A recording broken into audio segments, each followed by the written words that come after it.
America ने Canada और Mexico पर टैरिफ का फैसला तो मौखर कर दिया, मगर चीन पर टैरिफ लगाने का फैसला ताहाल बरकरार है।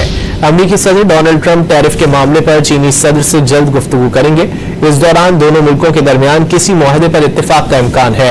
खबर एजेंसी के मुताबिक दुनिया की दो बड़ी मईशतें एक ऐसा मुआहदा चाहती हैं जिससे दोनों ममालिक को फायदा हो। अमेरिकी सदर डोनाल्ड ट्रंप टैरिफ के मामले पर चीनी सदर से जल्द गुफ्तगू करेंगे।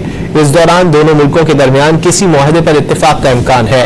खबर एजेंसी के मुताबिक दुनिया की दो बड़ी मईशतें एक ऐसा मुआहदा चाहती हैं जिससे दोनों ममालिक को फायदा हो। अमेरिकी सदर डोनाल्ड ट्रंप टैरिफ के मामले पर चीनी सदर से जल्द गुफ्तगू करेंगे।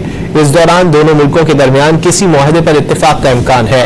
खबर एजेंसी के मुताबिक दुनिया की दो बड़ी मईशतें एक ऐसा मुआहदा चाहती हैं जिससे दोनों ममालिक को फायदा हो। अमेरिकी सदर डोनाल्ड ट्रंप टैरिफ के मामले पर चीनी सदर से जल्द गुफ्तगू करेंगे। इस दौरान दोनों मुल्कों के दरमियान किसी मुआहदे पर इत्तेफाक का इम्कान है।